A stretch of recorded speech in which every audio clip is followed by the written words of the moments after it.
software that wants to kill them. No, wait, us. No, you all. Everyone not us. I'm going away now. Give him a hand.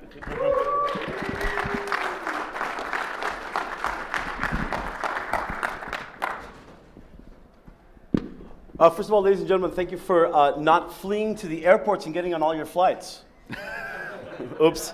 And you all have choices, right? We all have choices. And speaking of choices, thank you for also skipping the extremely exciting PCI panel going on next door. We were going to go. In fact, I'm just introducing the talk. I'm going to that one. Yeah, exactly, the panel. All right, I'm Mike Poor, Packet Ninja, large red Packet Ninja. I'm Kevin Johnson, Web Pen Test Samurai, not so large and red. And Justin Searle, Smart Grid Sensei. Mr. Miyagi of the power grid. Yeah, power on, power off. Yeah. Fun. So, the typical attack focus when you look at risk management, it commonly focuses on OS, application vulnerabilities, network and infrastructure vulnerabilities, and most of the infrastructure and policy defenses are designed to deal with this, as we all know. Not that isn't important. Of course, we're not going to deal with these vulnerabilities. Over the last 6 years or so, we've had this major paradigm shift in. Exactly. Bingo is what you're supposed to say. In the focus against client-side attacks, going after our browsers, email clients, apt, not necessarily the pack manager anymore, as we all know. Debian is evil. Yeah, Debian is evil. And by the way, we're releasing the next version of Samurai WTF on Debian. Nice. No, nice. We're not. Not going to happen. Which is all fun. But today, we're not going to be talking about vulnerabilities, well, pretty much at all. Yeah. So I'm not going to do my Steve Ballmer impersonation, but features, right? Yeah. If you've ever thought of smoking crack, you might be a developer. All sorts of fun stuff. All of the client-side apps, the web-based apps, and every other app are wanting to include more and more functionality, more features. Well, I shouldn't say functionality because that implies that somebody might actually want to use them. I do. Yeah. I got a query last week from a potential client who is a financial institution who wants to add social media applications to their electronic banking application. I want to chat with your savings account. What savings account? Exactly. This brings about this lovely feature-rich attack surface, application surface for us to interact with, whether it's, Kevin's alternate, personalities on Facebook. In case you haven't noticed, all of us are all coming out as Kevin's alternate Facebook applications. Thank you. Yeah, I didn't say we're all coming out, but I guess I just did. All sorts of fun stuff. So the big thing is that, when we're looking at, the security controls that we've put into place to deal with situations, we look at, for instance, the long history a long time ago where we have, Microsoft, getting their behinds handed to them many times in a row, from Code Red to Nimda to Blaster to then Sasser to then being all forced to have a code freeze, learn security coding, from the ground up. They improved quite a bit, not entirely, but quite a bit. Everyone, of course, having their default deny inbound firewalls and other controls, always good. They don't necessarily have a default outbound policy yet, but we're working on them as we go along. But here's the deal. All the controls are mainly designed to deal with vulnerabilities being Exploits. What's that? Exploits. Lovely. Not necessarily to detect the useful, malicious features being used against us. Oh, in fact, it's even better. We're actually requesting those features to be part of our applications. Sweet. Awesome. So let's turn that on. Talking about a few of them, we're going to go through a couple of these examples of where these features can be pwned, abused, and abused again. We're going to be releasing some of these examples. Some of these examples are already going to be released immediately after the talk for you to go out and download and start experimenting. Some of the things that we're going to be talking about today will have to wait till the vendors actually get their stuff together, or Monday, whichever one comes first. Are there any Adobe Flash developers, managers, or otherwise in the crowd? Okay, then is Jennifer Granick in the crowd? All right, fun. So Flash, let's make our web pages pop, zing, zang, zoom, move around, do all these wonderful things. And of course, let's create this lovely, secure way of delivering that to our end users, right? I always thought to myself, it's obvious to everybody that Flash, Adobe in general, would be bad at security. Why is that? Well, because their entire focus is on artsy-fartsy, let's design stuff, let's graphic design. And the best damn logo they could come up with was a red square. It's got a gradient. Yeah, and there's major widespread support, right, for SWIP objects. Well, unless you've got one of the Lego brick applications. Thanks, Steve. Yeah. So, cross-domain. The cool thing about Flash, well, cool from my perspective, is that it was designed for cross-domain stuff. At least that's what developers are asking for, right? It started as animation, as Mike said. We've started to build this feature-rich, evil-rich, ability for these Flash objects to go out and retrieve data back and forth from other websites, bring it back down, and combine it into a single environment, right? We've always thought about mashups as a Web 2.0 technology, brand new, but Adobe's been giving it to us for years. I think you can take that sentence any way you want. So we've got this ability to pull this content down, and then in the brilliant crack-smoking reality they live in, they decided that JavaScript's same origin policy didn't make sense. So what do you do when you're a smart developer? Reinvent the wheel. Yes. They have their own policy for controlling what sites that Flash object can retrieve content from, modify content from, display content from. And that's where we bring up cross-domain, right? The funny thing That's to me Anton trying to get in. He didn't even want to go to the panel? Oh, PCI. By default, it behaves the same way as the same origin policy. So why reinvent something if you're going to do it the same way? Well, except wanting. Because square wheels are better. Square wheels are better, especially on that snowy hill outside. Who else votes for them adding a chairlift to the hill coming into the ward mint? Right? And just for all of you that were actually sliding down the hill on your belly head first into the corner, yeah, That's awesome. They might want to straighten that out too. They might, yeah. Even when there isn't snow, that hill sucks. Unless you walk up backwards. The image of Justin walking up a hill backwards. So the idea is we're allowing developers and admins of applications to decide what domains are allowed to retrieve content from our site. Like I said, it's the same origin. The big difference is the server that's hosting the content can control who is able to bring that stuff down. They use a cross-domain.xml file, which is most likely in the web root, but can actually be controlled by the developers and admins as to where they want to grab it from. Now this file, it's very simple, right? The thing that most people miss is it's not what sites is my Swift file allowed to pull content from. It's what domains are allowed to host Swift files that can pull content from me. So I'm hosting my content, Mr. Bank site. Thank you very much. And I'm allowing Swift files to pull this content. Now, what's really great from an attacker perspective is that it allows wild cards. We can have something like splat. When cards go wild. Ooh, that's a video series. I saw it on the Hotel TV last night. We can have splat.inguardians.com, and that means www.inguardians.com, inguardians.com, justin.inguardians.com, whatever is allowed to pull content, is allowing all of those sites to pull content from that server, right? Now, this is a concern that's been brought up before, right? We've been talking about this for, well, years. It's gotten really popular in the last few months, which I laughed because we were working on some of this stuff then. It was like, damn it, Not new. Shmoocon is just too far away, right?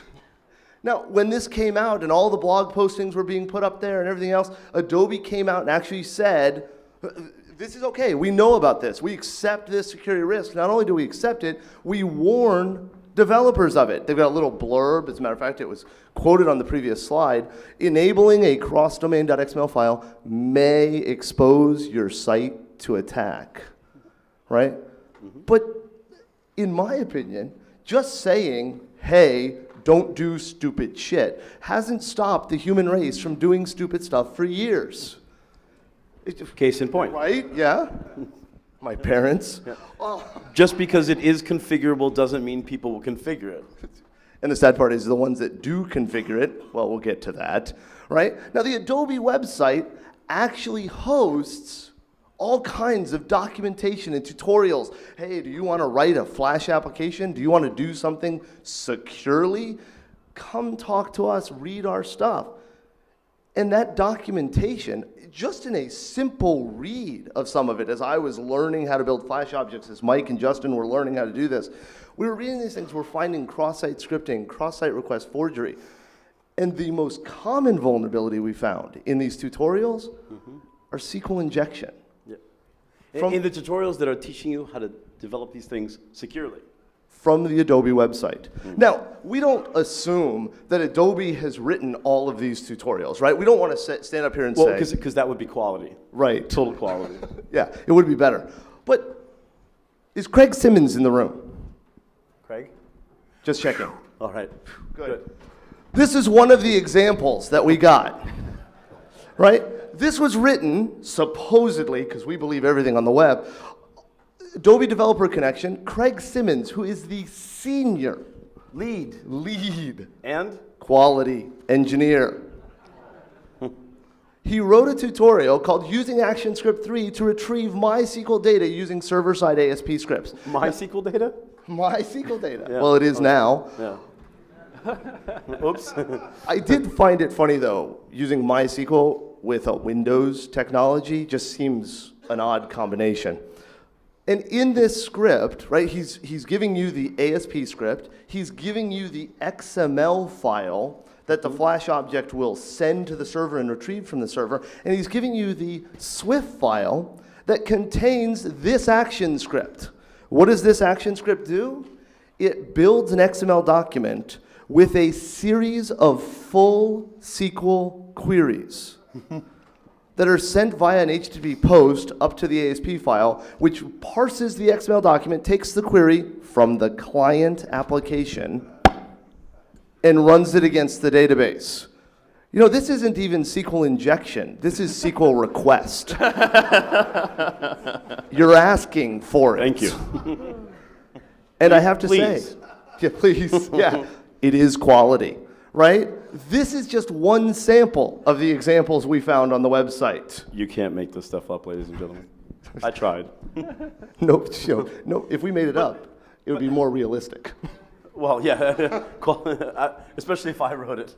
If I ever hand you any code to run in production, smack me. Never mind that. So, of course, you know, we pretend to be engineers. We pretend to like the scientific method. So we pretend to want at least some actual data to start backing us up. Because, you know, surely, you know, we wanted to find out, well, how many crack smoking folks have actually, well, implemented this and then, well, left it wide open to attack. So what do? Well, we went out to Alexa, which hosts a comma separated values file of the top 1 million domains on the net. And then we decided to scan all 1 million top domains on the net, try to pull their cross-domain.xml file, and examine it for, well, you know, how much crack are they smoking? Lots. Yeah, well, apparently. The first thing we did in the script was check with Google SafeSite to see if you are blacklisted. If you were blacklisted either for malware or viruses or whatever, you were removed from the list. That removed, well, quite a few of the top 1 million domains on the web, but that was good stuff. And then we started up our scan. Now, we did have a little problem with our scan in that, well, about 410,000 domains into what was left after the Google Safe Site list was done, well, our internet connection dropped. Yeah, exactly. Yeah, so sorry about that. Yeah. Is that my No. Is that my fight device you were using? Nope. Nope, Comcast for the win. Woohoo! All right. And we pulled the cross-domain.xml file, parsed it to examine what crack were they smoking, right? So the results from the scan, of the 410,000 sites scanned for the cross-domain.xml file, 39,990 actually had it. So either they implemented Flash or Silverlight, and whether they had it still or just left the cross-domain.xml file on there, didn't really matter to us. Of the 39,990 sites hosting a cross-domain.xml file, 15,104 allow any site on the internet to pull data from their site. Awesome. Nice. Yeah, quality. That's a lot of crack. And on top of that, 2,156 of them allow full header control on that manipulation. So, yeah. Thank you very much. Boneheads for the win. Quality. On top of that, in parsing the cross-domain.xml file, we noticed that, well, people put lots of interesting information in the cross-domain.xml file so that they can tell which sites, including internally, can pull information from their site. So 47 of them expose their intranets. 515 of them allow pulling from localhost. Now, the people pulling from localhost just goes back to prove how great the Adobe documentation is. Because since Flash by default allows same origin, and that would mean that the Swift file had to come from localhost to pull there, they don't need to include that in the cross-domain. Yep. You're right, docs are enough. Yeah, and 843 of them expose their internal IP address schema, right? All sorts of fun stuff. Now, the other question that comes up all the time, so what? You can read my content. I don't care. I want people to read my content. It's like, wait, do you not understand how this works? And we go through all this stuff, as consultants, babble. We decided it was much easier just to show you. So we created a weaponizing Flash script. This is the action script necessary. You embed it in a Swift file. Host the Swift file somewhere. I don't care. Swift file, somebody else's Swift file, whatever. Whatever. Facebook application, anyone? Then, when they load the Swift file comes back up to the server of the attacker, me.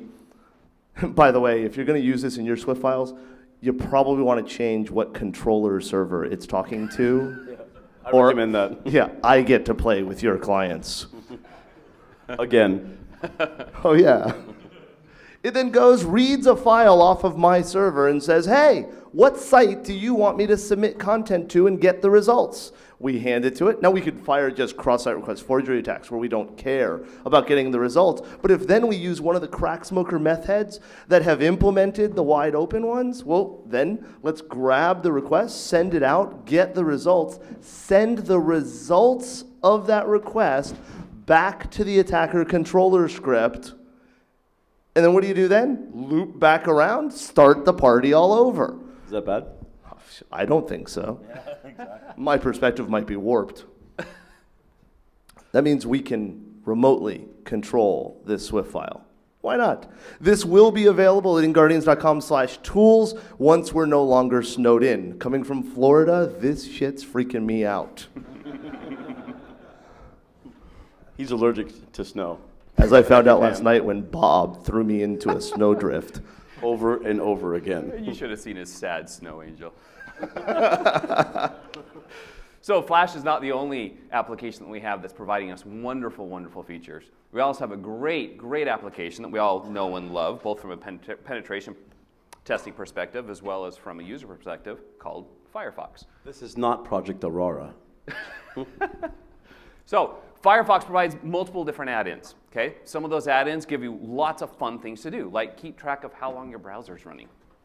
How long have I been surfing porn? I know I started on Tuesday morning, but... And what about being able to find somebody's website and shoot it up? Have competition, see how fast you can destroy the content on the website via this wonderful little extension. Well, I have some domains for that. So great little fun that we have with them. In fact, if you look at today's statistics for Firefox extensions, almost 2 billion Firefox extensions have been downloaded as of today, just barely shy of that. And you look at current Firefox extensions currently being used, Firefox, or I should say Mozilla Foundation estimates that there's about 150 million extensions currently in use today. So it's a bit and that's just on Kevin's browser. Well, aren't they all mine? That's what I meant. So what can we do with this? This is great functionality, great feature sets. Well, we have several different vulnerabilities that we can exploit. Vulnerabilities that we use normally to attack client-side web pages like cross-site scripting, cross-site request forgery. We have beef plugins, beef hooks, be able to snag somebody's browsers. Thank you, Wade. Yes, definitely call out for Wade. But all these vulnerabilities usually require us to, number one, get it on somebody's website where we can get that user to snag that content. Number two, get that page to stay persistent in their browser. Well, Firefox extension, we don't have that issue anymore. That extension is permanently running 100% of the time in your browser. So, great feature. We can provide all sorts of very, very interesting content to you, content that is very, very visible to you, and all sorts of content that is visible to me. That's not bad, is it? No, not at all. How many people here have a MiFi device? Wait, just 1 second. By the way, the zombifying my browser code takes 1 line of code added to the extension, right? That's malicious. Not as malicious as no script, but. Oh yes, and if you want to be able to do a penetration test and have a persistent hook into somebody's browser, you also can gain access to their client machine, go into one of their currently running extensions, make a slight little tweak of your own, get back out, and they're never the wiser. Modularity and extensibility, thing of beauty, isn't it? Yes. But back to my question, how many of you have a MiFi device? I know I do. One of these beautiful little things. Anyone else? This is the Verizon version. The Sprint version is silver. Yeah. Yeah, I know. And I gave it back to you last night. Last night? Okay, so MiFi. We've heard several different vulnerabilities over the last few weeks affecting this MiFi device. So here's a brief little history over the last month. Early in January, it was discovered that the web administration page for your MiFi devices have several different vulnerabilities. How many of you guys saw this? It was tweeted out, it's a couple pages. Baldwin so Brothers not for the many of win. you.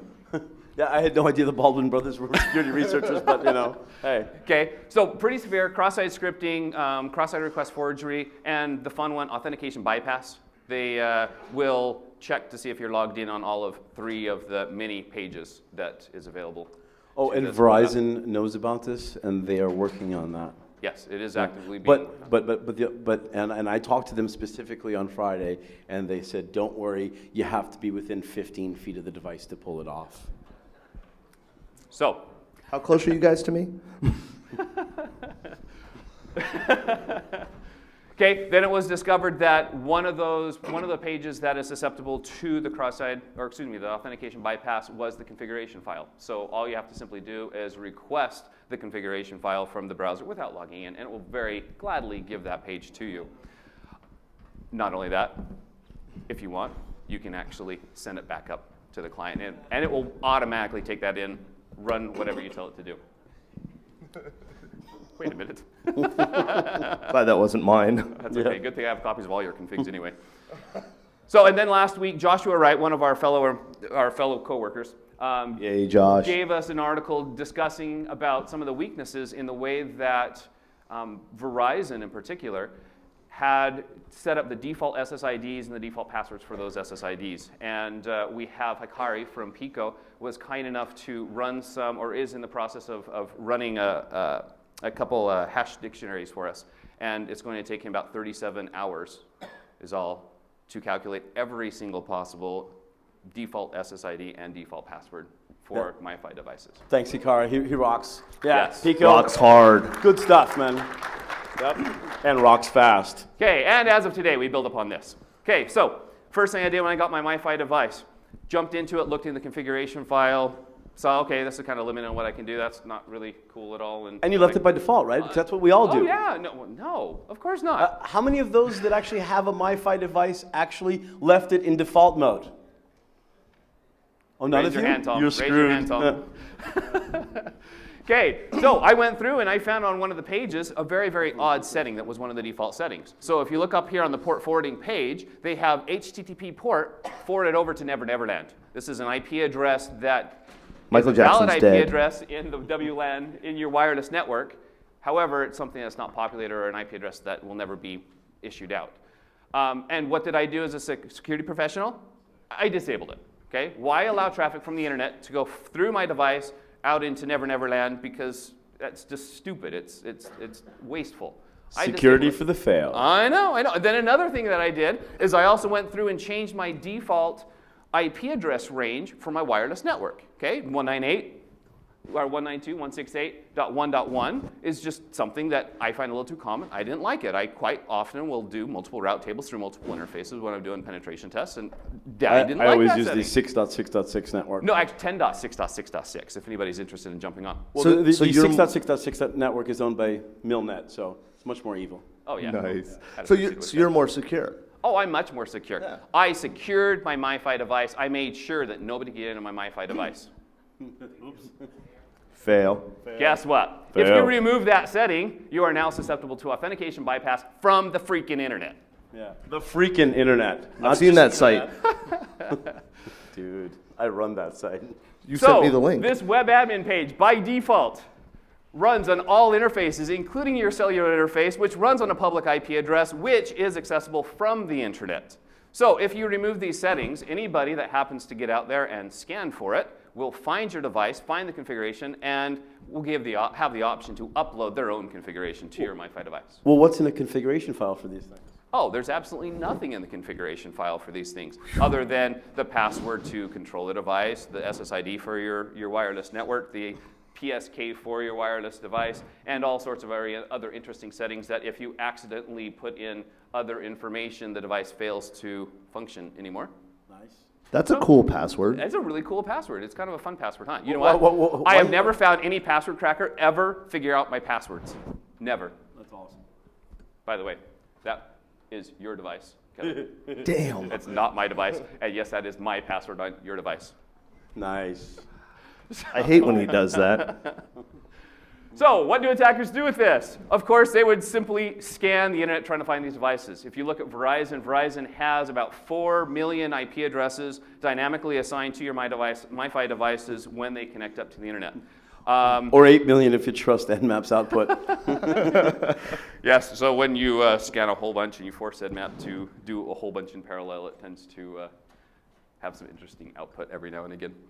But if you had scanned. if you had Right, scans, right, of course, only if you had scans, and if you had those scans, and if you wrote an NSE script that automatically extracted this data out, you know, if you were gonna release it to theoretically, everybody it at the should only conference. take about 2 days to scan all 4 million IP addresses and find interesting data.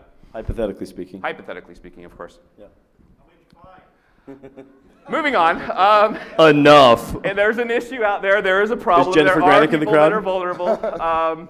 So fix your devices. It's luckily not too bad. Apparently, there's a whole bunch of people that by default don't bother ever changing these values.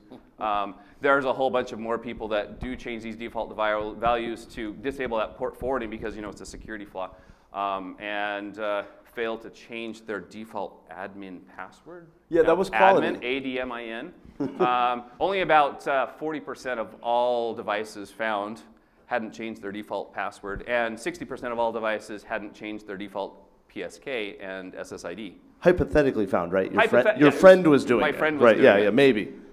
Well, actually, we had 2 friends that also followed in suit. How many of you found Tom? Oh, never mind. Okay, so solution. We rejoin the asylum. We enter in, we accept the craziness, and we port forward HTTP back to Never Never Land. When you do this, make sure that you use a valid IP address within inside the wireless IP address range that your MiFi device has. So if you change it from the 192.168.1.0 network, make sure you put in a valid IP address in whatever network you assign to your device. If you put something else in there, it will look like it's port forwarding, but it really doesn't. Quality. Okay. Other little pieces of advice that we should also mention.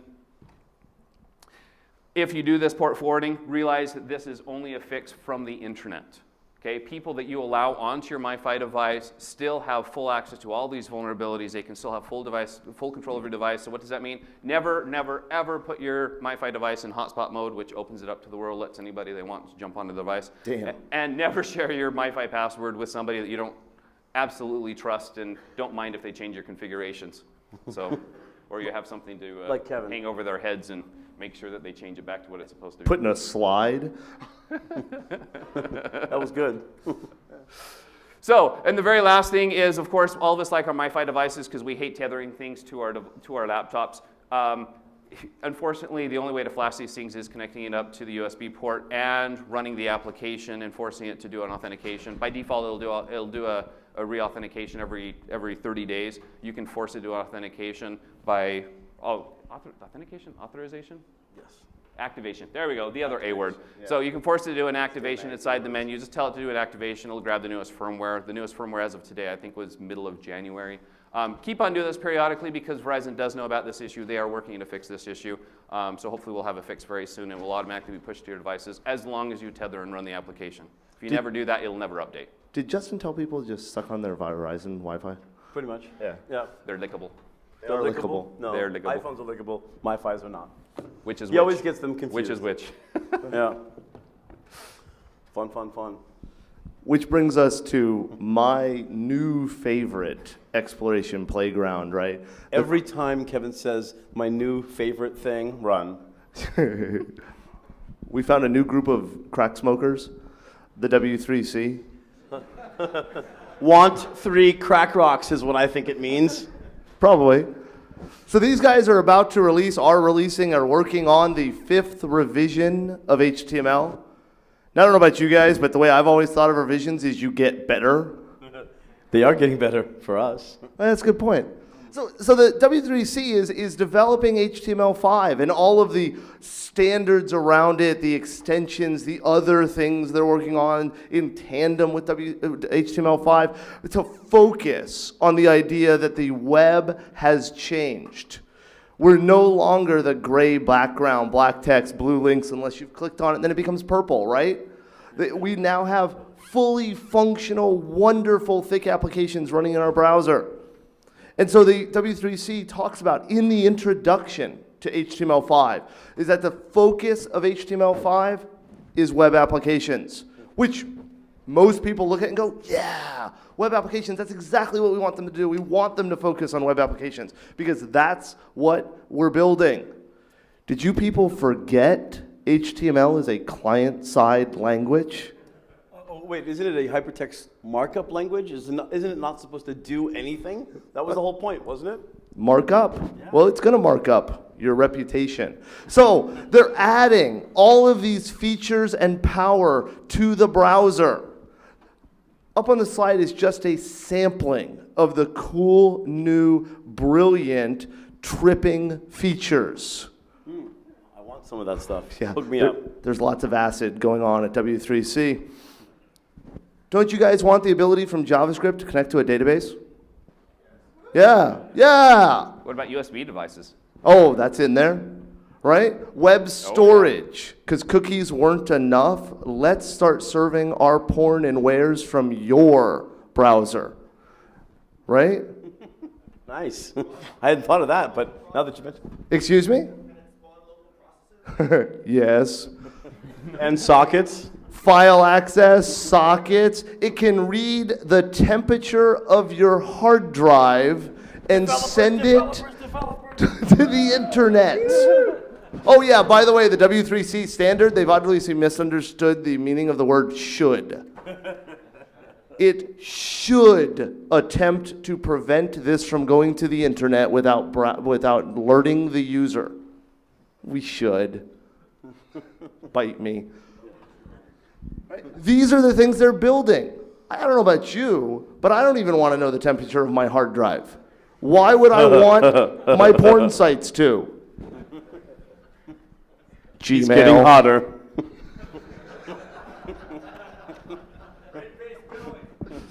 Yeah, that's it. These are the features we're getting.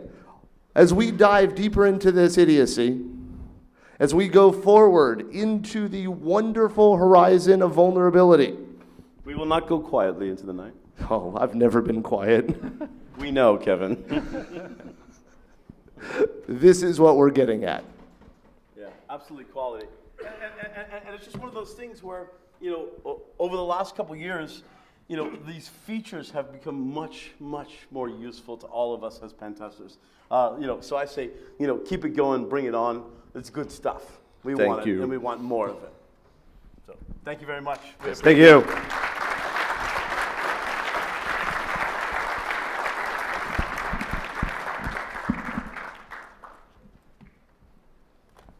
And there's still time to go to the PCI panel. It's going to be awesome. Yeah. Are there any questions, by the way? Since we're Come on, standing big up here. Fat target. Can't you do better? He's more of a challenge. What about the hair? See? My brother can't even hit me.